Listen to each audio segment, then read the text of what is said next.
That non-compete means you don't write a single line of code for a year, the CTO sneered. I just smiled. 12 months later in court, the judge read one sentence from a new state law. Their lawyer's jaw dropped. He just stared at me and whispered she knew. The whole time she knew. I'm sure we'll all sleep easier knowing you won't be sabotaging us anymore. That's how it started. No warning, no whisper. Just the CTO's voice crackling through the all-hands Zoom, tinny and smug, echoing off 1,000 home offices like a goddamn executioner reading from cue cards. Julia blinked once, twice, fingers frozen above her keyboard. The company Slack blew up in real time, peach emojis, stunned silence, unrogue crying gif from someone who clearly clicked too fast. Effective immediately, he went on, pretending not to smirk. Julia Edwards is no longer with the company. Legal has issued a 1-year non-compete, which she has agreed to. We appreciate her. Past efforts.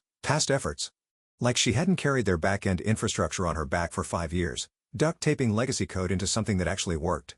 She wasn't the one who stayed up till 3 a.m. during the outage last Christmas while he was skiing in Aspen or whatever rich boy fantasyland he'd crawled out of. And now, he was stripping her name from the company wiki in front of everyone like she was a coffee intern who farted in the break room. Her video feed stayed live, stone still, unreadable. She didn't cry, didn't rage. Her face was the kind of blank that makes you worry. Can you see right before a thunderstorm rolls in? I'm sorry, what? Someone whispered hot mic. Is this a joke? Someone else typed. The CTO didn't flinch. We take IP protection seriously. Julia understood that when she signed her employment contract, she's had every opportunity to align with leadership decisions. Leadership. That was rich coming from a man who once asked her how to unzip a RGZ file, and then acted like she'd insulted his lineage when she did it for him. Julia slowly reached forward, clicked leave meeting. The screen vanished into grayscale static. No goodbye, no final words, just a quiet click. She stood up from her chair in her tiny home office, the air stale and buzzing, heart thudding like it was trying to crawl up her throat. Her cat stirred on the windowsill and gave her a lazy blink like, well, that was something. She walked over to the bookshelf, third shelf down, behind the dead succulent and that mug she'd won for most reliable team member 3 years ago. A drawer. Technically it was a fake drawer, hollowed out of an old filing cabinet. She popped it open. Inside, one USB thumb drive, labeled in black marker, all caps, root access final V5. She stared at it for a moment, then slipped it into the pocket of her jeans like a coin for the pheromone. Back at the company HQ Slack, the CTO posted a final farewell message. Something sterile, PR slick, probably ghostwritten by HR. We thank Julia for her contributions and wish her all the best. No mention of the disaster recovery protocol she designed from scratch after their database meltdown. No mention of the caching system she'd quietly rebuilt over Thanksgiving while he posted about gratitude and family. No mention of how, without Julia, thing ran like a busted Roomba humping a coffee table leg. In the days that followed, her inbox filled with one kind of message, confusion laced with fear. Are you okay? Did you really sign a non-compete? What happened? What did you do? She didn't answer any of them. The truth was, she hadn't agreed to anything. Not yet. She'd been told by legal to expect documents forthcoming. She hadn't even seen the non-compete yet, but she knew it was coming. She knew exactly how to handle it. She opened her laptop, disconnected from the company VPN, deleted the Slack app, shut down the company-issued laptop and shoved it, still warm, into the closet behind the laundry basket. She cracked open her personal machine, an older ThinkPad, unremarkable, scarred with old coffee stains and duct tape over the webcam, and typed one line into a private encrypted notebook. If they wanted a war, should have read the fine print. The next day, the courier showed up at her door. Manila envelope, neat signature line, prepaid return label. Inside, termination letter, NDA, and a particularly venomous 1-year non-compete agreement that looked like it had been crafted by a liar who thought empathy was a tax write-off. Julia read the clauses slowly, methodically. No employment with competitors. No contracting. No contribution to any product that resembles their offering in any material or strategic way. They really thought they'd buried her. She poured herself a glass of water, sat down, and started making a list. On the left, every system she ever touched. On the right, every commit ID tied to her name. At the bottom, 3 initials, JBE, and a date, 5 months prior. The day she'd started backing things up. Just in case are 2 kinds of people in tech, the ones who plan 2 weeks ahead, and the ones who plan a year ahead and never let on. She had let him think she was the former. She slid the USB drive into her private laptop and waited for the boot-up chime. Whatever he thought he'd won, it started dying the second she walked out of that Zoom room. And she knew exactly when it would be buried.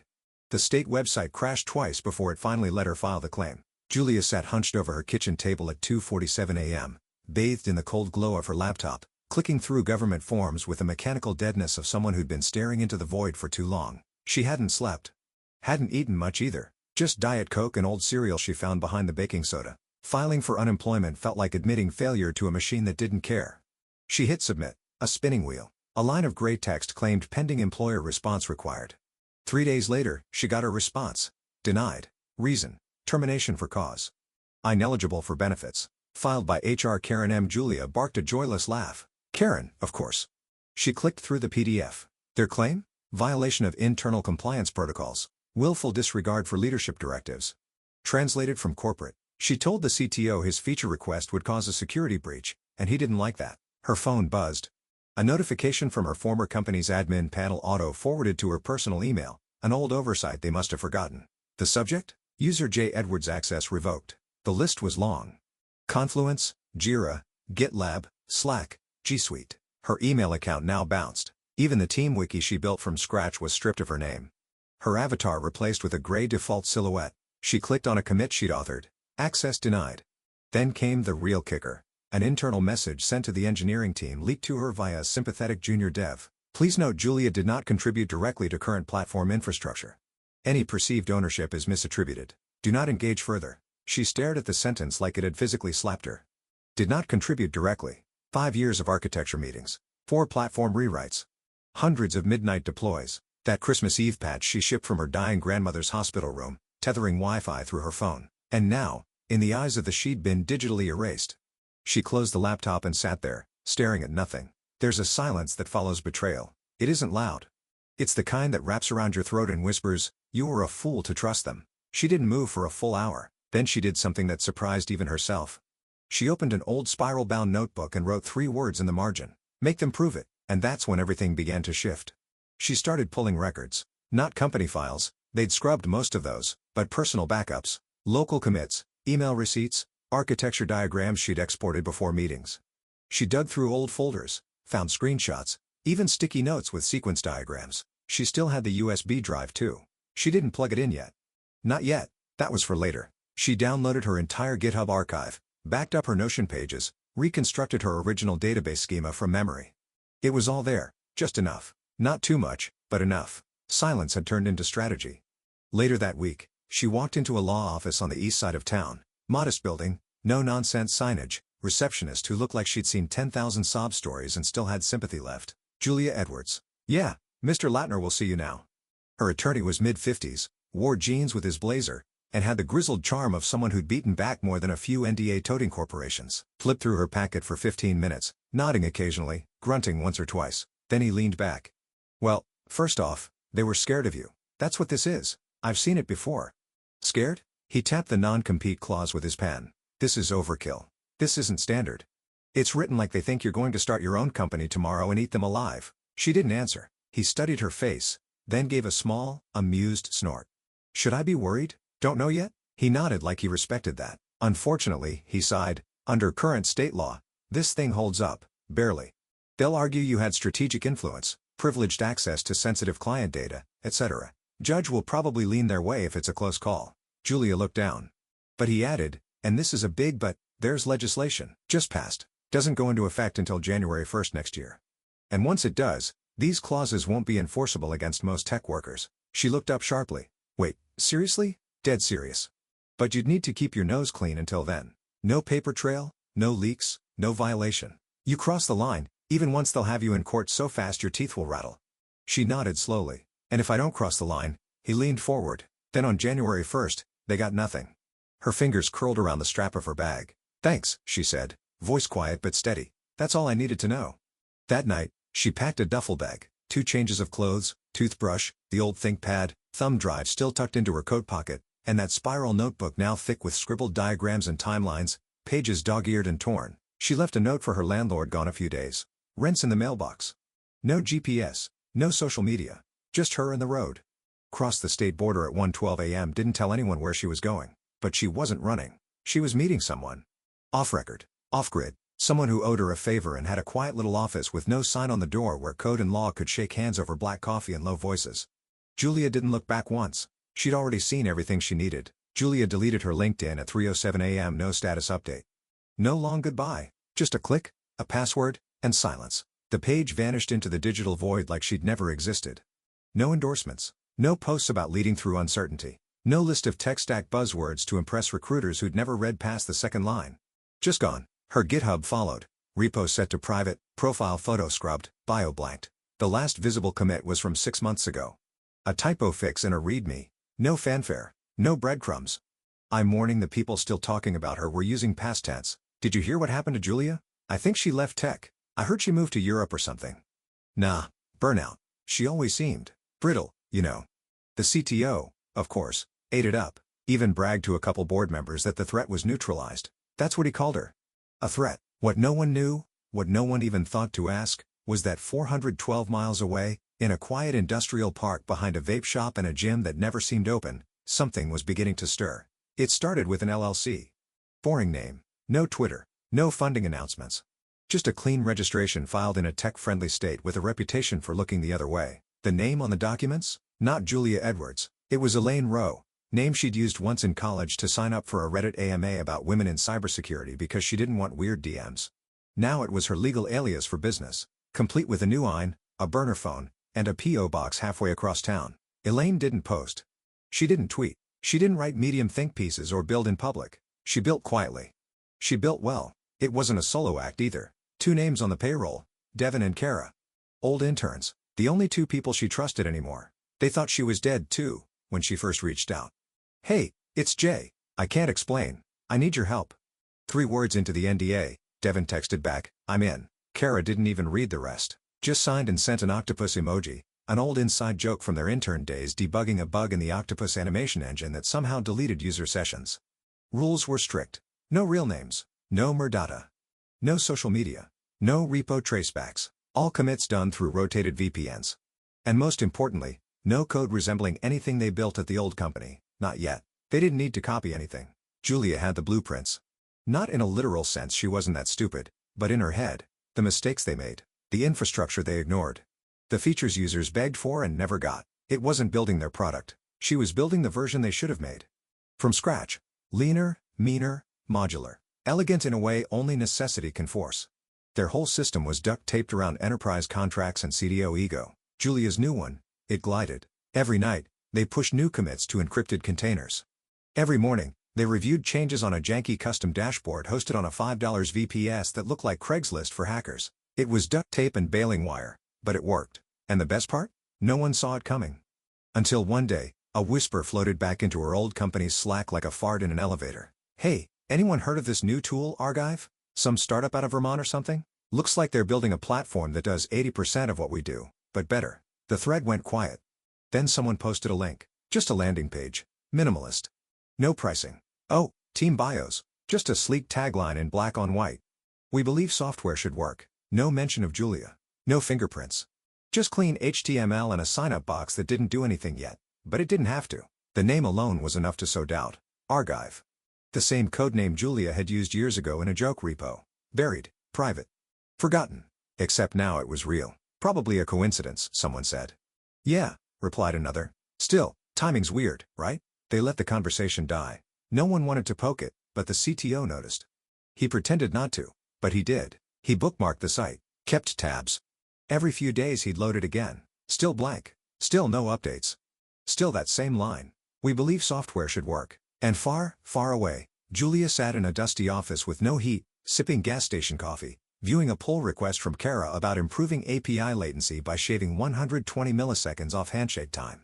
She smiled, because they weren't building hype, they were building fear. It started with a refund request, then 2, then 17. By the end of the month, over 100 enterprise clients had filed complaints ranging from minor API inconsistencies to full-blown system outages. The logs were riddled with timeouts. EDA exports failed silently. Scheduled reports sent blank PDFs at midnight. One Fortune 500 company reported a phantom user creating billing profiles under defunct accounts. Their customer success team, already stretched thinner than a gas station condom, spiraled into chaos. Still, the CTO brushed it off. It's churn season. Procurement reshuffles. Happens every year. He told the product team to patch faster, as if tech debt could be duct-taped in sprint planning. When engineering leads raised alarms about the legacy features code Julia had built, maintained, and warned them would implode if mishandled, he waved a hand. They'll be back. They always come back. He said this while polishing a slide deck for a funding round. He didn't notice that 2 of their former top clients had quietly onboarded with a startup no one had heard of before. A startup that didn't advertise, that didn't pitch at conferences, that didn't exist on Crunchbase, Archive. Just the name, floating like vapor in inboxes and discords across mid-level tech teams. Then, on a foggy Thursday at 2:00 a.m., a Medium post went live. Title: The Emperor Has No Redundancy. A cautionary tale in mismanaged infrastructure. Author: Basilisk Dev. It was brutal, surgical, not angry, precise. Post walked through the architecture of a large B2B platform, uncannily similar to Julia's old company. It highlighted a dependency chain collapse between two services that hadn't been updated since 2018. It dissected a caching pattern that led to silent data corruption under load. It even referenced an internal system called Falcon Bridge, a name that had only appeared in internal Slack threads and one drunken offsite where Julia coined it as a joke. Falcon Bridge sounds like a haunted zipline, she'd said, and the name stuck. Only 3 people had referred to it as that publicly, and one of them was gone. Who the hell is Basilisk Dev? Someone whispered in Slack. Doesn't matter, this is bad. The post spread like malware. CTOs forwarded it to their CIOs. Procurement managers quoted it in emails demanding status updates. Industry group chats lit up like slot machines, internally, and it seeped in through the walls, slow and invisible. But the CTO? Still smug. This is just noise, our pipeline is strong. He said this while support tickets doubled, while legal quietly pinged his assistant with what is Falcon Bridge, and do we license it? Julia read the article from a cracked phone in a bar off I-91. The kind of place with sticky booths and a jukebox that only played Sad Country or Creedence Clearwater. She just finished a code review. Devin had found a more efficient way to handle client-side encryption that cut load times in half. She'd promised to buy him a burger, but instead, she sat alone in the corner, nursing a bourbon that tasted like wood glue and reread the Medium piece. She didn't smile. She didn't need to. She just sipped slowly, watching the article climb Hacker News. Nobody would link her to it. Not unless they remembered the joke. Not unless they remembered her. And they didn't. Not really. She was the ghost now. And ghosts don't tweet. Across the bar, a dusty TV above the liquor shelf flickered to a local news channel. Snow expected. Traffic delays. Something about tax reform. Her phone buzzed. Unknown number. She let it ring twice before answering. Yeah, a familiar voice. One of her quiet contacts. The one with connections at the State House. The one she hadn't talked to in months. He didn't waste time. It passed. Just now. 38-12. Governor already said he's signing it.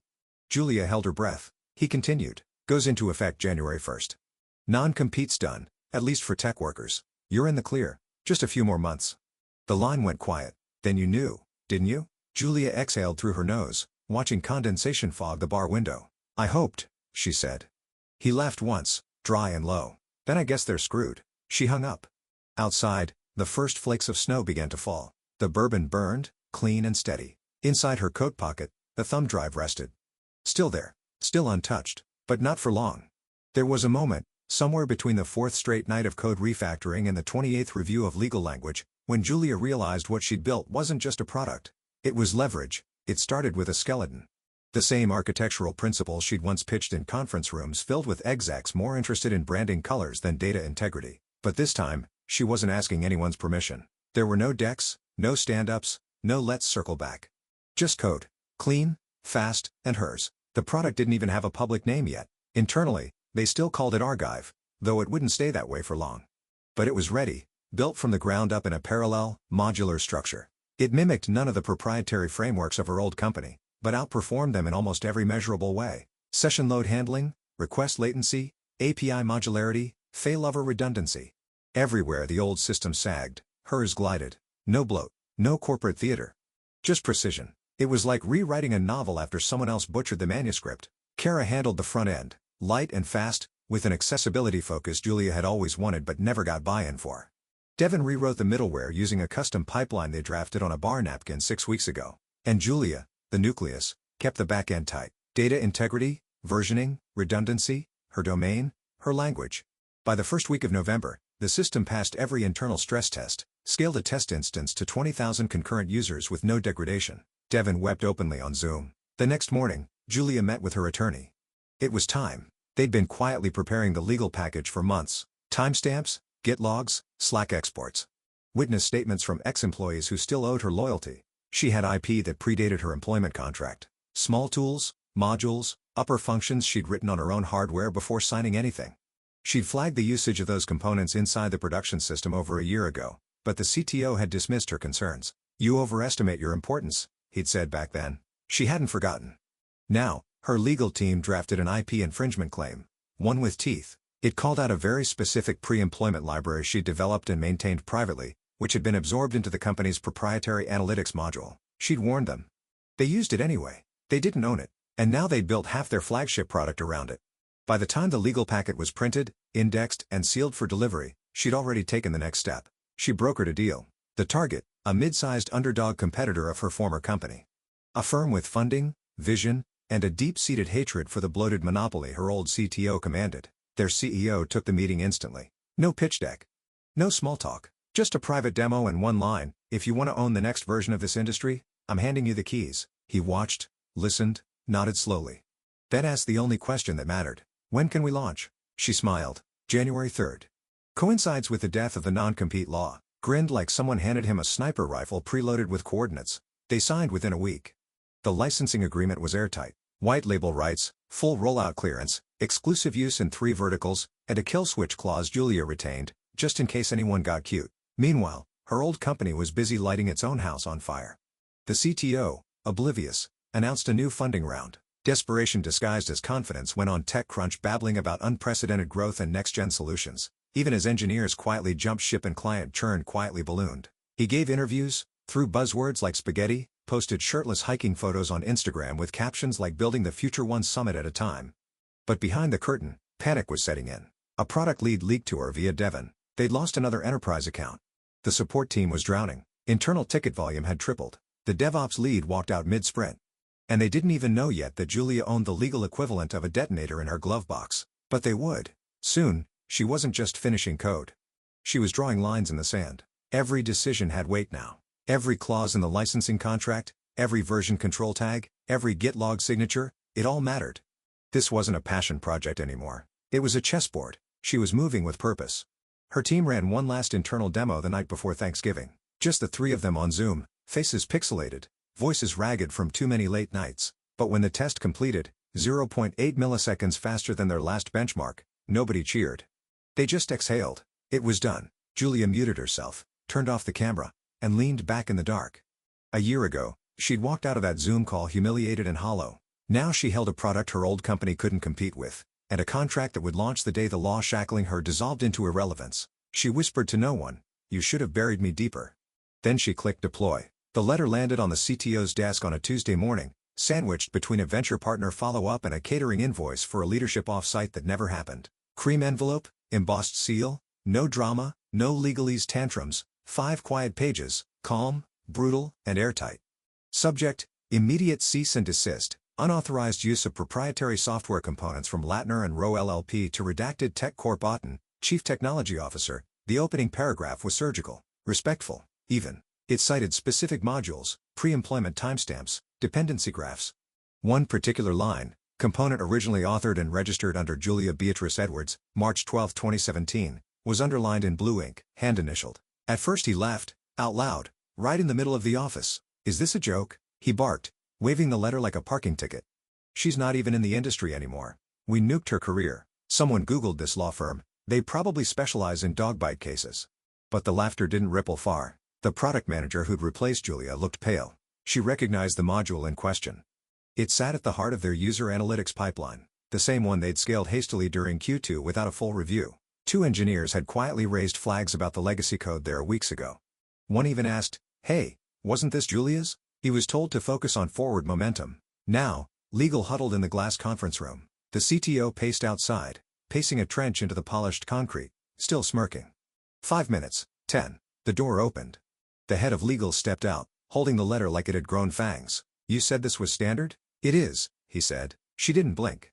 "Then why is this module still in production?" He started to answer, but stopped. She lowered her voice. "You didn't scrub her code."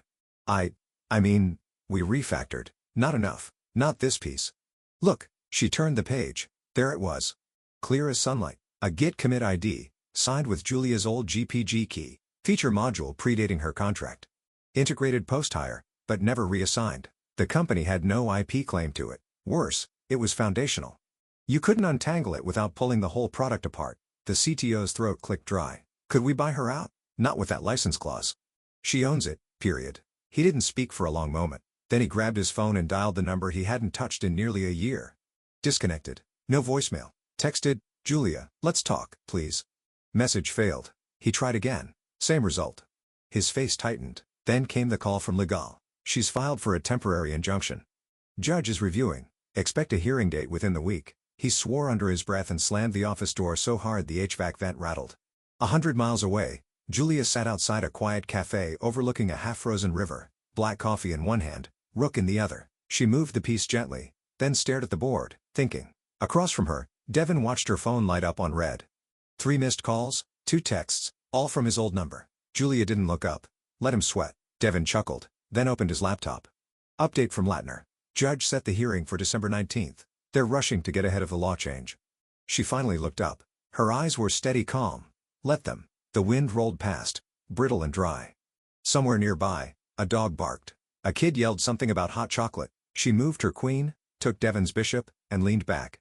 Your move. He stared at the board and laughed. You planned this far ahead? Julia didn't answer. She just sipped her coffee, eyes on the board. Across the chess squares, the game was already over. He just hadn't realized it yet. Just like the CTO. At first, it was just whispers. Slack thread quietly renamed from Hash Product Insights to Hash Project Phoenix, as if a new name could exorcise the old rot. Engineers were told to drop everything and start refactoring legacy modules. No specifics, no timelines, just panic disguised as urgency. The CTO called it a strategic rewrite, but the team knew what it was. Code triage. Within 48 hours, the engineering org resembled a battlefield, while requests collided like bumper cars. One senior dev rage quit after being told to just remove Julia's patterns with no guidance on how to replace them. Another accidentally wiped half the staging environment trying to reroute dependencies. In the background, the Slack DMs churned. Who the hell still has access to those original commits? I thought we deleted the backups. We did. But Git's forever, bro. Dude, she's citing stuff from 2017. Even his GPG? Legal's asking if we ever documented we didn't, right? I'm not answering that on Slack. The CTO started hosting daily stand-ups. He called them war rooms. Nobody left. He barked orders, demanded timelines, insisted they could rebuild the system without any of her fingerprints. But the truth was, Julia was the system. Her fingerprints weren't just in the codebase. They were in the logic, the architecture, very bones of the product. You couldn't rewrite her out, not without amputating every limb. And then the deposition requests started arriving. Email, certified mail, process servers at home addresses. Not for the CTO yet. First, they went after the middle, product managers, lead devs, implementation folks. Anyone whose name had ever appeared next to a sprint card or roadmap bullet point, referencing Julia's modules. Latner's legal team was relentless. I'm polite, vicious. Every document came with exhibits. Exhibit A, Slack transcripts referencing Julia's work. Exhibit B, internal wiki pages showing her authorship. Exhibit C, deployment logs dated post-termination using her proprietary framework. The case wasn't just strong, it was damning. And still, Julia said nothing. No tweets, no leaks, no press, just silence. She didn't need noise. The paperwork was doing the screaming for her. At HQ, engineers began sending anonymized resumes to recruiters. The VP of product updated his LinkedIn at 2 a.m., quietly removed his tenure. One developer ghosted mid-sprint and was last seen in a subreddit about off-grid living in Oregon. Then someone leaked the memo. It was short, unsigned, possibly printed and scanned to hide murderer. It began circulating inside a Notion doc shared only among engineering leads. Subject, what if this was her plan all along? Think about it. She didn't fight the non-compete, didn't countersue, just left. Vanished. Then a year later, she re-emerges with a product that mirrors ours, but better. With legal claims that predate her employment. With documentation so tight we can't even poke holes. What if she knew we'd do this? What if she let us bury ourselves? An engineer added a comment in the margins, like she was playing chess and we brought Uno cards. The CTO saw the leak. He flipped, called an emergency meeting, accused the team of disloyalty, threatened to lock down internal tools, demanded everyone tighten ranks. But the damage was done. Fear had replaced faith. They didn't believe in him anymore. Worse, they believed in her. And Julia? She sat in a small, windowless conference room with Latner and his team, flipping through deposition packets while sipping weak green tea from a paper cup. Across the table, one of the junior attorneys blinked. You really documented all this just in case? She didn't look up. I don't do just in case. He swallowed. So what happens next? Julia smiled faintly. The way you do when the storm you saw coming finally arrives. Next, she said, we let them keep digging. And outside the room, court clerk posted the hearing agenda to the docket. Case number, 23 CV 1987 motion hearing scheduled. December 19th, 10 o'clock a.m. Subject. Edwards v. Redacted TechCorp injunction and ownership claimed the countdown had begun. The courtroom smelled like cold coffee and printer toner. It was one of those beige government rooms with bad acoustics and worse lighting. Everything buzzing under cheap fluorescents and slow-turning ceiling fans. December sunlight cut through dusty blinds in uneven lines, striping the floor like bars. Julia sat at the plaintiff's table in a charcoal blazer. No jewelry, hair tied back, gaze fixed ahead. Her expression was unreadable. Calm, still, like a pond before a storm. No theatrics, no visible tension. Just silence coiled and deliberate. Across from her, the CTO sat next to his counsel, trying to look composed. His suit was too new, his tie too tight. His knee bounced beneath the table, a tremor he couldn't kill.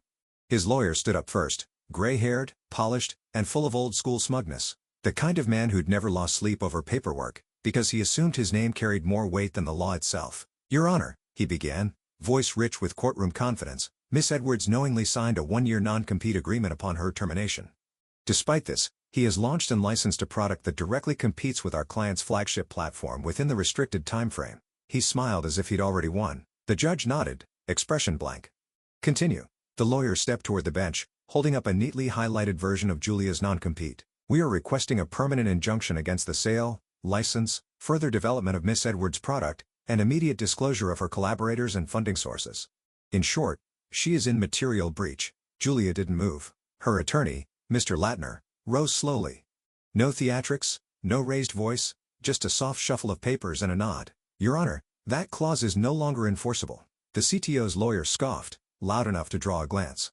Latner continued. "Per State Labor Code Amendment 74B, Section 2, Subsection A, effective January 1st of this year, non-compete clauses for software professionals in the state are deemed unconscionable and void." He didn't raise his voice. He didn't need to. He slid a single-page printout across the table toward the judge, highlighted in clean, blue ink. The judge adjusted his glasses. "Read the line aloud. A contractual provision that restricts a software professional's ability to work in a similar role or industry shall be considered void as against public policy." Silence. The CTO's lawyer leaned forward to read. Then again, then slower. His face, once casual and certain, began to shift, eyebrows drawing inward, jaw tightening, lips twitching toward disbelief. He opened his mouth, closed it, turned to the CTO, whispering something urgent. T.O.'s smile faltered. "Just for a second. Just long enough." The judge looked up. "So then Ms. Edwards was never in breach?" Latner nodded. "Correct, Your Honor." The judge set the page down gently like it might explode if handled too roughly. "Well," he said, "I'll review both sides fully, but the statute is clear. Unless the defense can present a compelling argument that this law doesn't apply, which seems unlikely, then yes, she was never in breach." Julia inhaled. Just once. Slow. Controlled. She hadn't breathed like that in a year. The CTO's lawyer remained standing, but his spine looked weaker now. He whispered again, more frantically, and then the CTO leaned in, eyes wide, voice barely audible, but caught by the court mic. "What's happening?" The lawyer didn't answer at first. Then he turned, lips tight, voice low and bitter. "He knew," he said. "He knew the law would flip. The whole time, he knew." Across the courtroom, Julia didn't flinch. She didn't smirk. She didn't even blink. Because the only thing louder than revenge is the silence of being right. The ruling came just before noon on a Thursday. A day so unremarkable it felt like the universe was daring her not to savor it. The judge's decision was crisp. No grandstanding. No dramatic pause. Just the clean crack of the gavel and one clear sentence that would echo through the tech industry like a thunderclap. The court finds that the plaintiff retains ownership of the original intellectual property in question, and the defendant must obtain a licensing agreement for continued use, effective retroactively. The CTO didn't stand. Didn't move. He looked like someone had pulled the air out of him. Not just because they lost, but because it was binding. Built their castle on her foundation. And now, the foundation had a rent sign. The ruling hit the news within the hour. Engineer wins landmark IP case. Non-compete overturned by new law. Tech giant owes millions after failing to scrub ex-employee David versus Goliath. Julia Edwards versus her former CTO. Investors didn't wait for spin. They pulled funding within days. The Series C round collapsed like a lung. Contracts were paused. Procurement teams started sending emails with subject lines, like re-evaluation of platform viability. CTOs who had once taken golf calls with her replacement now forwarded press links with subjectless one-liners. "Did you see this?" The old company issued a statement, of course. Something about respecting the legal process and looking forward to amicable licensing discussions. Julia read it while eating breakfast in her new office. Steel beams. High ceilings. The scent of new carpet and fresh paint. A glass wall with her name. Not in gold, not in neon. Just black text on clean acrylic. Archive Systems Incorporated. Her team was already in full gear, 12 people now. Kara had hired 3 more devs. Devin was onboarding a data analyst and someone who apparently spoke legalese better than English. There was a UX designer who used to work for NASA. A product lead from her former competitor. Handpicked, all loyal. They didn't ask her for morning check-ins. They didn't drown her in status decks. They just worked, because they believed in what they were building and they believed in her. On her new desk, unfinished walnut, smooth and clean, sat one item that didn't match the decor. A small, battered USB drive, black Sharpie across the side, faded but still legible. Root Access Final V5, she picked it up, turned it over in her hand. Same thumb drive she'd pocketed the day they fired her. The day she said nothing and walked out with every trace of her dignity, her documentation, and her plans zipped into silent compartments. She hadn't plugged it in once. She didn't need to, because everything she'd built since then wasn't on that drive. It was inside her. The licensing agreement was finalized later that afternoon. She let them keep using the modules at a cost. 7 figures, backdated. Monthly royalties indexed to platform usage. If they refused, she had the injunctions ready. They didn't refuse. The CTO didn't call. He didn't show. A junior legal assistant handled the signatures. Julia imagined him sitting in some silent corner office, staring at the walls he no longer controlled, wondering how the girl he'd erased had turned into the shadow that now loomed over every budget forecast. She didn't send a message. She didn't need to. Bank account pinged as the first payment landed. She forwarded the notification to Latner with one line. "Thank you. Drinks on me." By sunset, the office windows were glowing gold. Her team buzzed in the bullpen. Music low, code flowing, coffee brewing. She stepped out onto the balcony alone, looked out over the city, and let the wind run through her hair. Vindication wasn't loud. It didn't come with applause. It came with ownership of her time, her mind, her name. She didn't burn their house down. She let them keep it on her terms. And now, every time they open their product, every click, every metric, every breath of their platform, they paid her. That's not revenge, that's revenue. You're the real stars of the corporate jungle. Thanks for watching. Hit subscribe, or I'll flick the switch on your old cubicle memories.